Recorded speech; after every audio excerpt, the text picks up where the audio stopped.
Great joy to introduce Sheldon and Halina to you. They are great forces of light behind the manifesting of this conference every year. They do a tremendous amount about holding the vision and doing all the concrete work behind the scenes. I was sitting, well, not all, Dad says. It's true, not all. A good portion.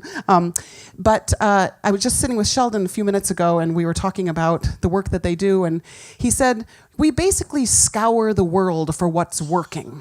And I thought that was beautiful. And that's what they do. They are bridges, and they are bridges of light from this esoteric community to the new group of world servers. And they look out into the world and they see what is already manifesting that we are discussing, and embodying. But they find these examples that serve as inspiration and illumination and oh, thank goodness for us all.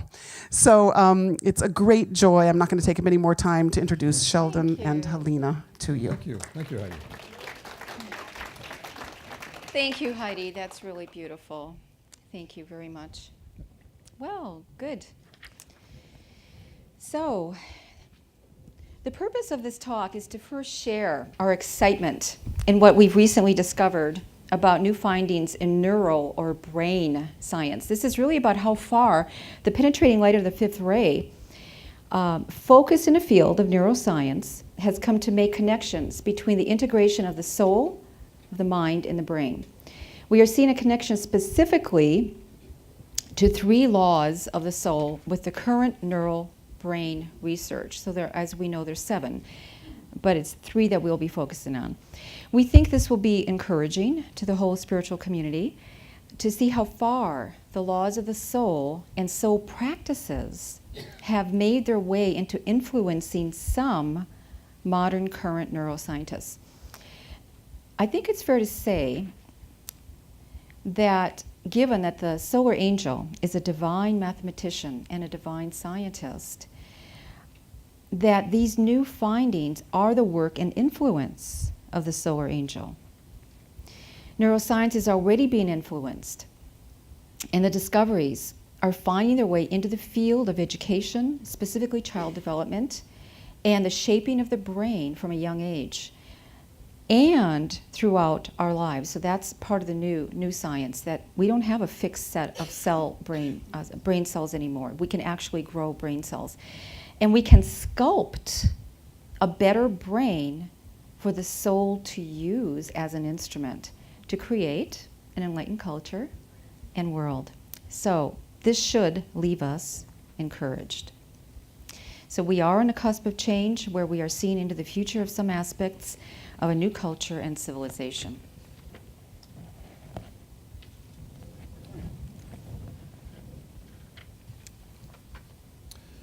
Well, I just want to say, hearing Michael talk this morning about how does a solar angel work, within us and yet outside of us? How do we get these 2 things together? What's the linkage? And I thought, we got an idea here from neuroscience. And we'll talk a lot more about this, but there's 2 or 3 things I want to pick up on, things that have already been said. I was listening to one of the many webinars I tune into, and I heard a guy talking whose name was Rick Hansen. He's got a PhD in neuroscience. He's a Buddhist practitioner and also been a therapist over the years. And he said in this thing, the greatest things that's happened in our understanding of the brain are 2 things. One is neuroplasticity, meaning that basically the brain is changeable, it's not fixed. And the second thing is you can grow new neurons at any age, just about. All right, so. Next. So basically I want to talk about both these. Again, the idea here is that this is the ability of the brain basically to change and grow at any point in time. Now we're going to use 2 people. One is a reference. This is Rick Hansen, who's the neuropsychologist, and some of his ideas. And also you'll see some of the work of Dr. Daniel Siegel. He's a UCLA medical researcher and who's been a therapist, a psychiatrist for years, but working in the field of education. So we're going to use him to illustrate some of these points. Now, the first thing I heard from Rick Hansen was neurons that fire together, wire together temporarily, right? So in the quote here, what flows through your mind sculpts the brain for a short period of time. And so therefore, mental activity, what we think about, and we're going to argue, what we think about a lot, and concentrate on, that will build a whole new structure in the brain. And we forget about what was not so useful. As DK would say, it dies of attrition. So we're going to show now one of the first of several short clips from Dan Siegel, who's a beautiful guy. Triangle, it's a process that regulates the flow of information.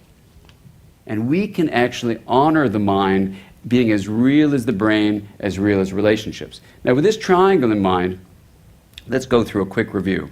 You have experiences which drive energy and information through synaptic connections. You then increase as electricity flows down the long length of the neuron. You actually have neurons which fire together, wire together. Okay? You can create new neurons throughout the lifespan. You can create connections throughout the lifespan. You can actually lay down a sheath around the neurons that are connected to each other called myelin. And deep practice does this, especially practice where you confront your challenges and don't withdraw from them. This idea of grit, this idea of really going forward and having deep, deep practice grows myelin. And it takes 10,000 hours for expertise, but it doesn't take that long to develop the basics of skills.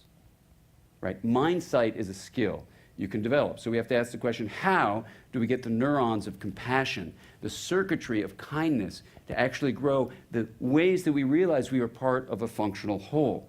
Okay? And we actually know this. How do we plug in the kids' brains so we can actually... We'll come back to that. So what I want to say, just a couple of easy thoughts here that come up, they stick in the brain anyway. So the first notion, when you change your mind, you actually change your brain. So if you decide how I'm thinking about things is not working very well, and you decide to see it differently and look for it differently and think about it, it changes the wiring temporarily. You mentioned the whole idea of with practice, a myelin sheath grows around the circuits, right? Well, think about sustained meditative practice or contemplative practice. That builds more and more protection around a certain kind of wiring. So as he says, the 10,000 hours to become maybe a genius, but the wiring doesn't take that long to get started. It's a matter of repetition. So therefore, change your brain, it changes your mind. Now what's gotten me over the years is how do I stay with some of the higher experiences I have in meditation and in relationships? How do I make them more permanent? And I thought, it's these head centers. It's somewhere in the head centers, DK tells us. So when I heard this, I thought, this is getting close. Because what he's saying here is if we get the brain working right, through the practices which are so familiar to us, we will change the brain, change our lives, and we will be permanently different. That's the idea. Okay, one more, I think. Two small things. We're going to talk about a couple technical things very quickly. Telomeres. Some of you know about telomeres more than I do, but these are the tips. Let's go to the next slide here. These are the ends or tips of chromosomes. And what they do is they protect its life. When the telomeres die off, which they do over time for those of us getting older, the chromosome does not repeat itself. And you measure brain age, you might say, by how strong, how many telomeres are still living. So what they found with the telomeres basically is there are practices which actually will produce and sustain the life of the telomeres. And Debbie will talk about this later on, but stress is the big one that breaks down the tips of these chromosomes. So the notion here is that exercise is so well known. I mean, it's been out, but there's a recent woman who won the Nobel Prize, talked about exercise, contemplative practices, and stress management. All do this. So if you get around brain scientists, some of them are electrified by the notion we can live longer and better if we keep these tips going. Okay. One more thing from Dan Siegel. Go ahead. So he's going to talk, he's going to mention that he received an injunction from someone to find a way to produce kindness in a secular way, and that someone, from a prior video, is the Dalai Lama. So, let me say a bit more. He was in a meeting, of course, as some of you know this, with John Kabat-Zinn and a bunch of other brain researchers, and as they talked about it, he was thrilled, the Dalai Lama. So he said to Siegel in particular, Well, you'll see You'll what hear. Siegel says here. What I want to suggest to you, and this is to put in relationships, resilience, and reflection all in one slide, is this. There's an injunction I was given a year and a half ago that said, please find a way to make the world a kinder place in a secular fashion. So what I'm suggesting in response to that question that was asked of me is that brain brushing can become a daily activity just like toothbrushing is. Yeah. Okay? And this would be a form of brain hygiene, just like you have dental hygiene. How many of you brush your teeth? Right? We brush our teeth. We do. We brush our teeth. Why not have a reflective practice where we know you get amazing things from that, so that the brain becomes integrated? It gets pulled together. Now, when you have an integrated brain and you do your brain brushing, this is what happens. Watch this.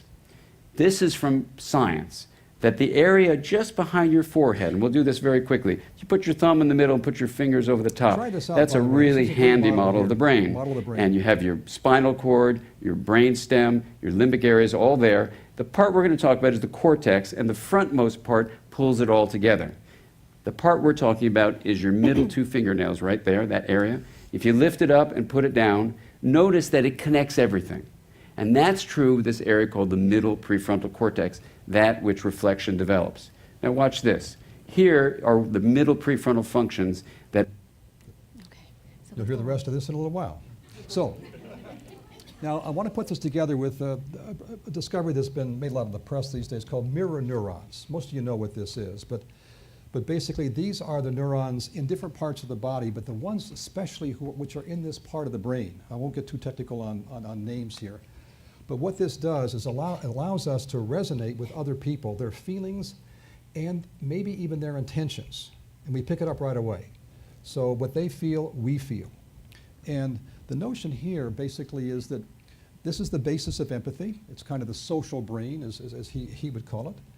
And in this part of the brain, the interesting thing to me is, as we build through the practices that we know very well, compassion especially, more of these mirror neurons grow in this middle prefrontal cortex area. Imagine new cells growing. Could this be the way which we connect up with each other soul to soul? I mean, I could say more, but that's all I want to say right now. It's a very exciting thought about what could be going on here. Okay.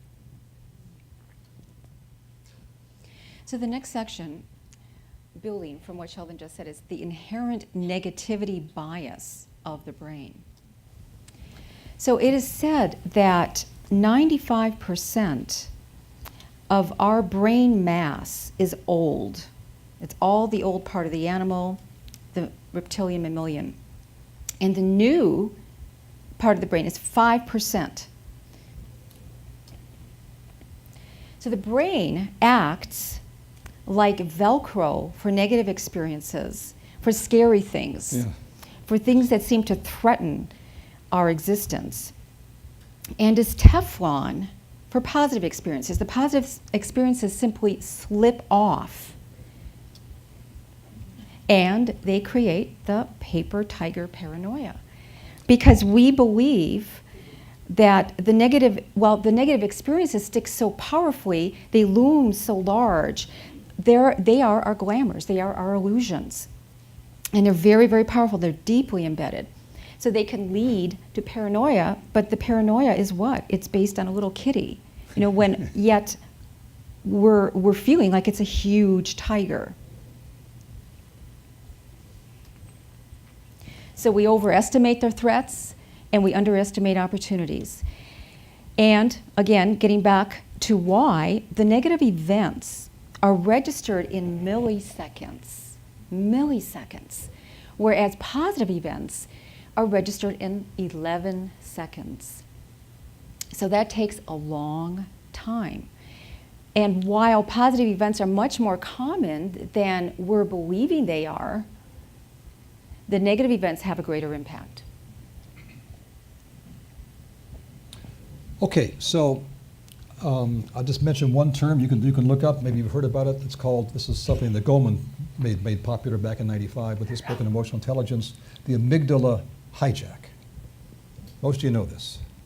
When that gets triggered, fight, flight, freeze, and we're in it right away. So what we're trying to do here is say this upper part of the brain, that this is the part that can think, that can reflect, and that can govern what goes on, but it takes a little bit of time for that to take place. Okay, so what's to be done? One of the things we want to do is to resculpt the brain is you want to take positive experiences, brief moments of something going well, and think about it a little bit. And neurons that fire together, wire together, right? We're walking back from Starbucks, of course, and see the beautiful sky up here, and 2 days ago, and we thought it's just like the thing we showed with Brother Dable Steinerwest, on a good day. It's just beautiful. But you take just maybe 5 or 10 seconds, and that really gets into you, that whole sunset kind of experience. So the notion here, I don't want to go into it too long, but we have to take some time to ponder on and to savor and kind of nurture things that are working well. This is why gratitude works so well. But you got to take time to do this and allow the neurons to fire together to get it. Otherwise, the newspapers, what we read about most of the time, what comes on television, it's mostly the world falling apart. Now we know the truth, right? That falling apart is part of the destruction, so something new can take place. We're going to say the new is a better brain. So, okay. Yes. Okay. We're going to talk about these a little bit more, but what I want to say is that when we cultivate some of the higher emotions, and you all know this is right from the books as well, whether it's compassion, whether it's gratitude, whether it's love, or we're going to talk about forgiving love as an aspect of sacrifice. What that does is it makes a connection between the astral body and the Buddhic plane. And for a few moments, we escape into wholeness. Doesn't last very long for most of us, but that escape into wholeness is a real key to what needs to be done more. Okay. Now, one more thing. I'm borrowing several of Finley's slides from this morning, but what you'll hear Siegel talk about always is reflection, relationships, and resilience. That's what he teaches in the schools now. But, okay, so reflection is obvious, right? All we need to do is spend some time looking at the situation from a higher perspective, a different perspective. I mean, I could say a lot more about it, but we thought the image that Finley had, these images are so worthwhile, as you were saying today. Just think about these things. So we're here above looking at the earth as a whole. How big a deal is this? But you're going to hear the word reflection used a lot in here. So we wanted to come back to that. Yep. These practices and the cultivation of the higher mind through these practices.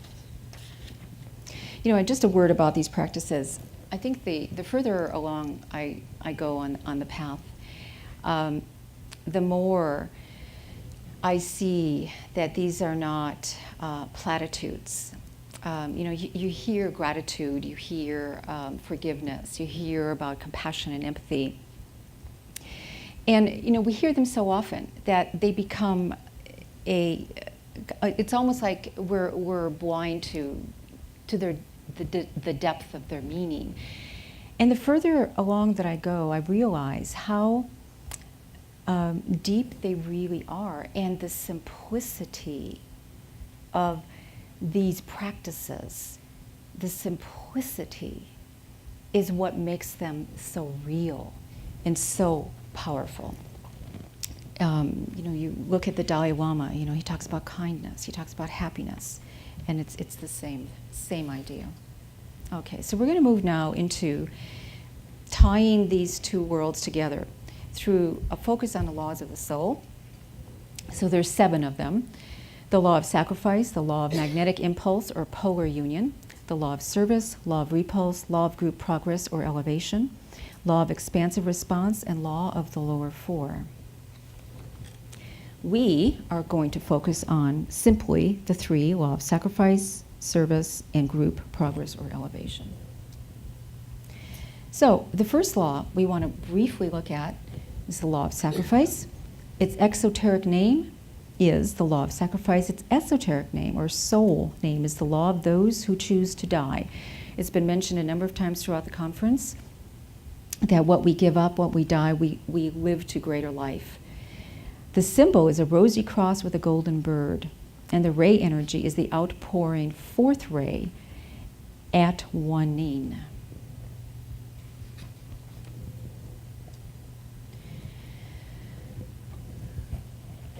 So the law of sacrifice. Before I say that, I want to mention that given our conference title, the Coming of the Solar Angels, Living the Signs of the Soul, the Solar Angels not only brought us into the human stage of individualization, but they continue to work with us, inside of us, teach us, transmit to us how to live as a soul and how to be the soul. So these laws are a major part of the curriculum, and it could be said, and I think I've heard it said, that the solar angels actually gave us these laws. So when we live the laws of the soul powers will demonstrate as magical, as superhuman, and they become the dominant factor in our lives over time.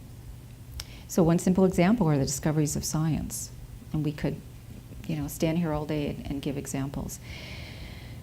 So, the law of sacrifice. The thread which will guide us out of the bewildering maze of thought into which we must perforce enter is the golden one of group love, group understanding, group relations, and group conduct. Sacrifice means the impulse of giving, and the whole secret of the doctrines of the forgiveness of sins and of the atonement lies in this simple phrase. So, putting it differently, sacrifice means forgiving love, to give love. In every situation, and the Course in Miracles talks about this a lot, in absolutely every situation, is how we free ourselves from the pull of the lower worlds, of the lunar lords. Okay. So we want to show a video now that is a powerful example of the power for giving love and what it does to the person who gives love as forgiveness, and what it does to the receiver, and what it does to the larger community. So I would ask you that as you watch this video, be the observer and also engage in an internal reflection process. What is happening to you as you are observing what is going on with these people? We want you to experience the power of giving love and the eventual freedom and release that comes from it.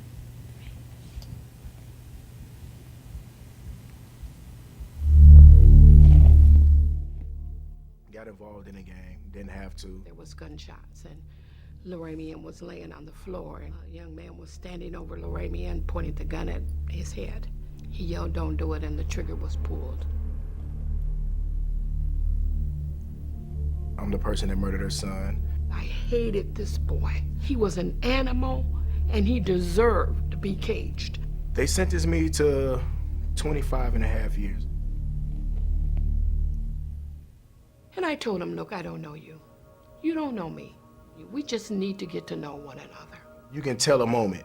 I was just like, may I come around the table and hug you? And he had to hold me up. She just crumbled. And I began to say, I just hugged the man that murdered my son. I just hugged the man that murdered my son. I think maybe that is what really started to establish our bond. I knew that it was over, that I had truly, truly forgiven him. She's my mother now. She's my second mother. I treat him like my son. I talk to him like a son. Actually, she and I are neighbors now. Father, we just thank you. To be able to look in my face every day, it takes a great strength. To be forgiven is teaching me something.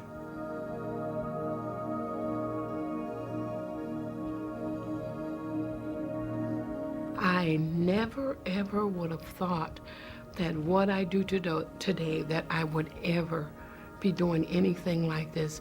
I never thought I would even be in that place of forgiveness.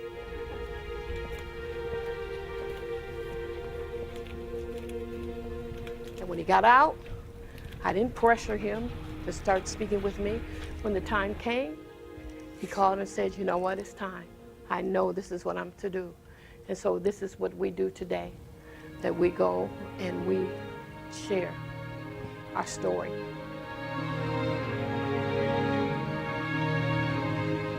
From Death to Life came into existence because of the murder of my only child. The prisons, they really started inviting us to speak, and I know that it's very hard for him, as it is for me, when we have to stand together and share this story. But we both know that this is what we are to do. And this is my son, O'Shea Israel.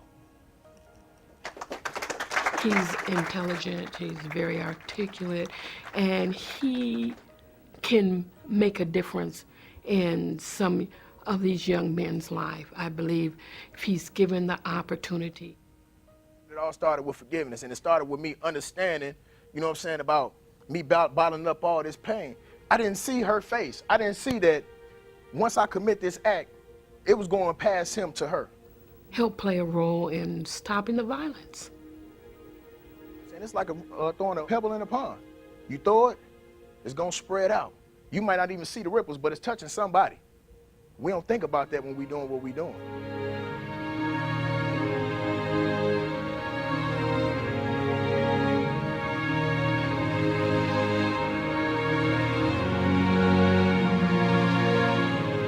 Underneath From Death to Life, there's an organization called Two Mothers. We have 8 women that comes to our healing, our Two Mothers Healing Group meetings. I want mothers of murdered children and mothers of children that have taken life to come together and heal. My name is Angel Cradle, and my son was killed in June of 2007. Angel attends our Two Mothers Healing Group. I didn't know where to turn, so I closed all my blinds, didn't answer my phone. Some of the times I didn't answer the door. I didn't want anybody to talk to me. I didn't want anyone to try to talk to me and tell me you have to get on with your life, because none of them had lost their child like I did. I want to see mothers healed, and we believe we need to be healed, spirit, soul, and body. I had this huge lump in my throat. I didn't know what to expect.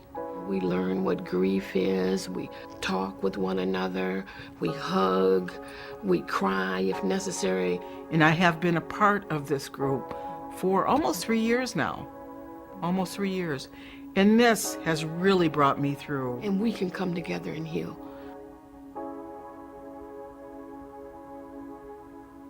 Hopefully, more mothers and fathers of the same type of tragedy that myself and Mary has endured will be able to come together and be able to do what has been done here for us. I know that this is what I've been called to do, the speaking and to bring both sides together, to be a bridge, to bring both sides of these families together.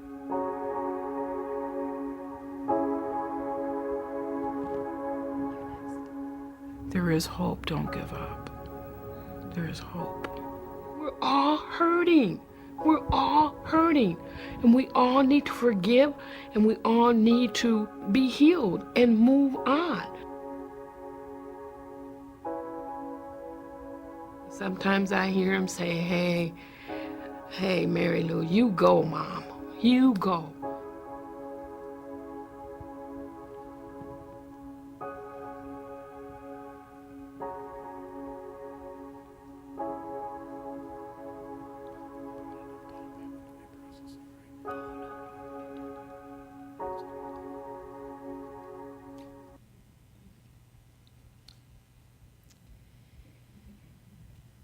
So you take that in, deep breath.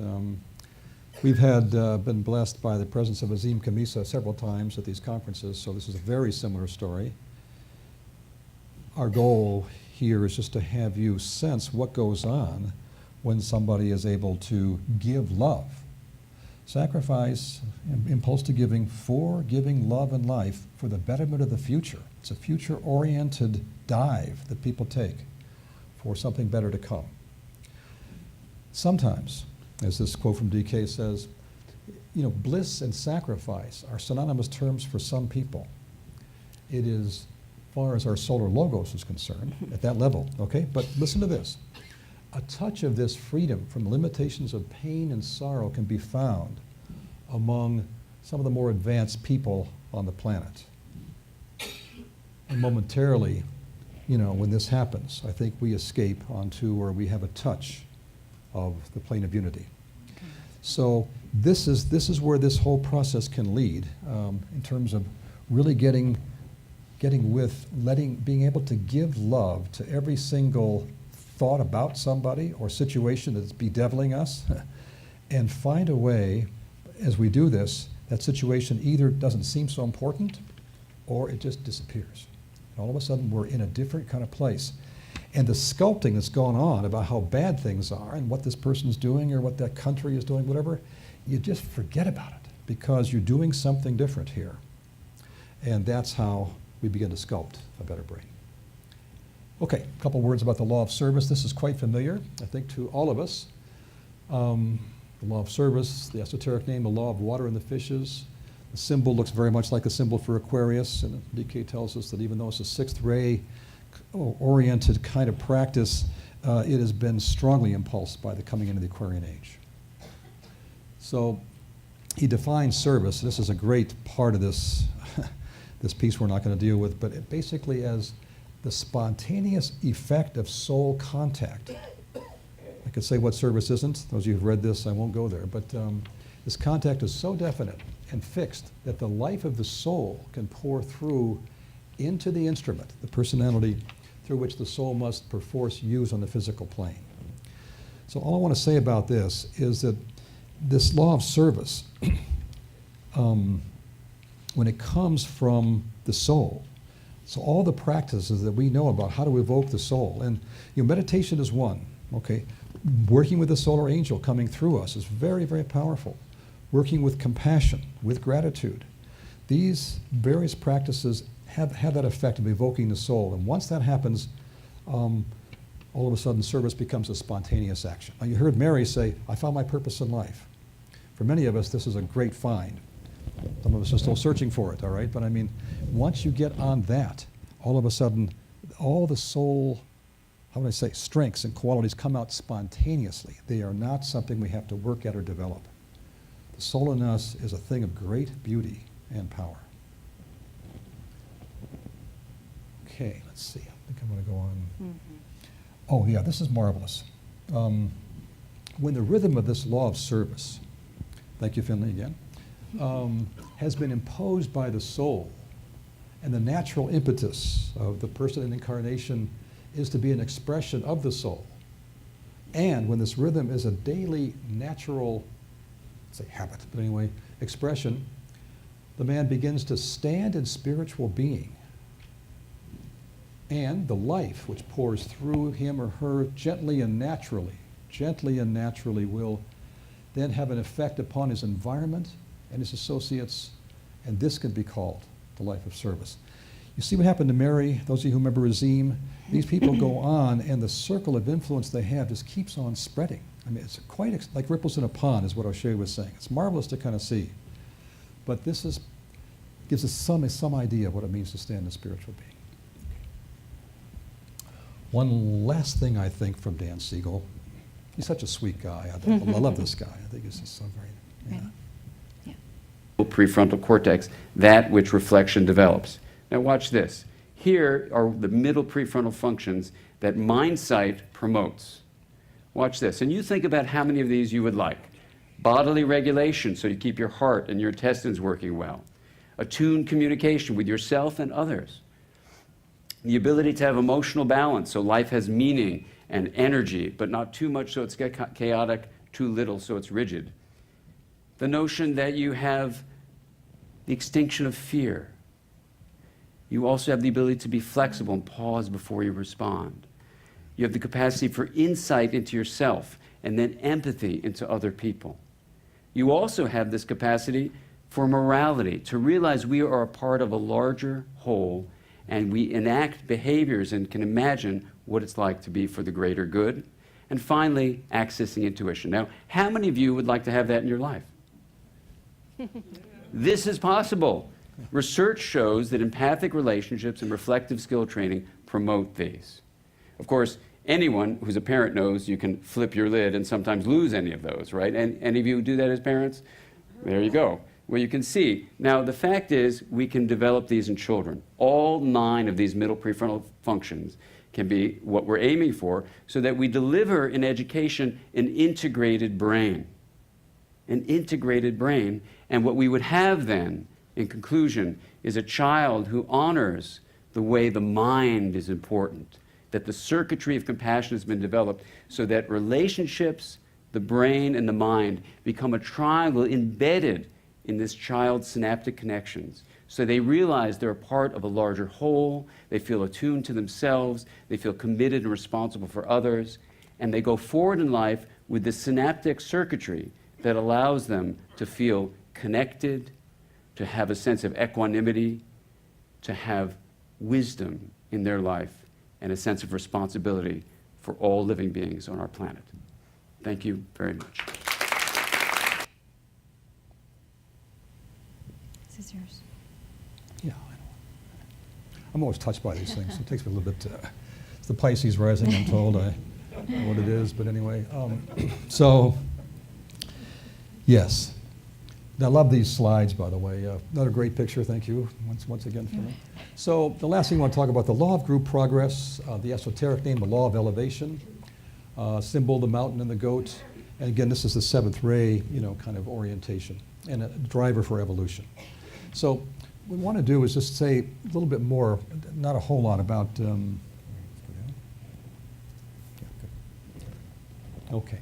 So what DK says is, just as the achievement of an individual has down the ages served to raise the race, so today a paralleling achievement in group formation, I would say group unity, group cohesion, group love, will tend to raise humanity still more rapidly.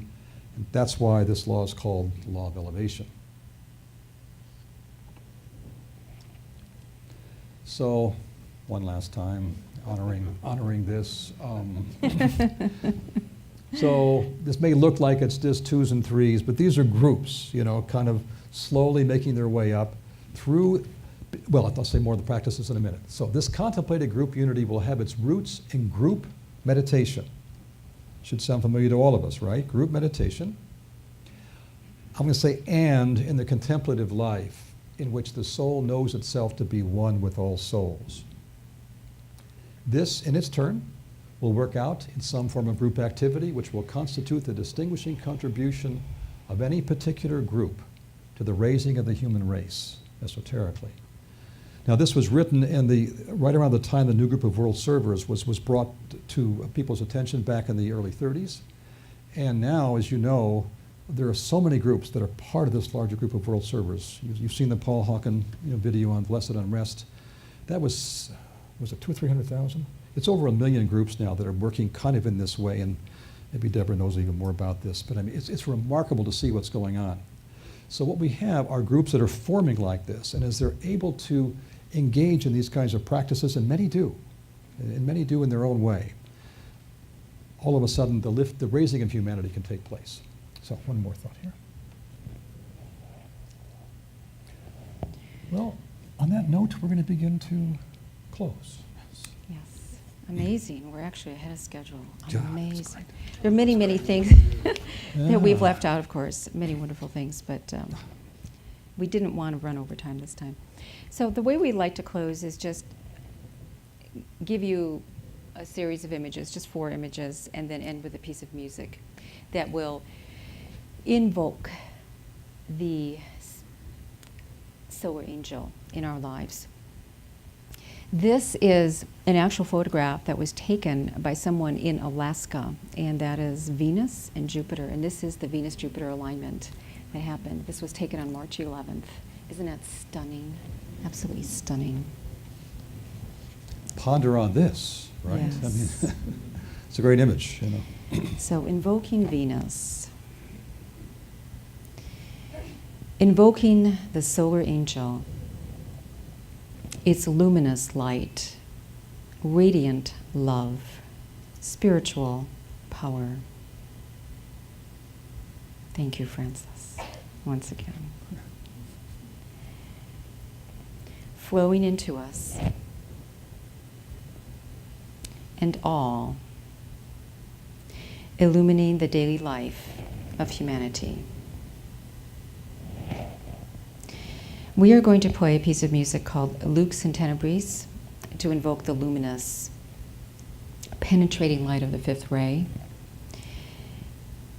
and so that it takes a deeper, furthering entrance and becomes a dominant fact, at least momentarily, in our experience right now.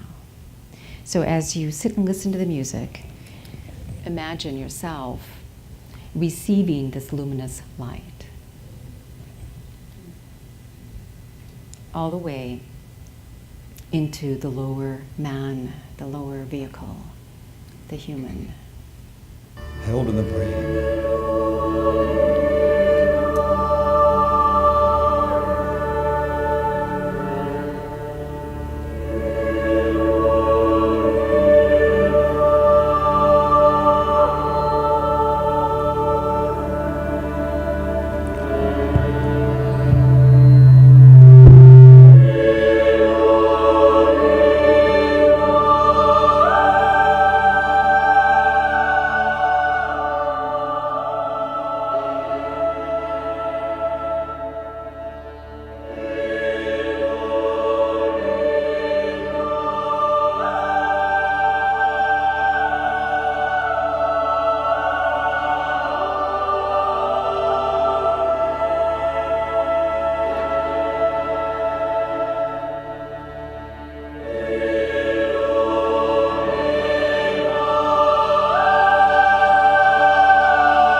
Thank you. Yeah.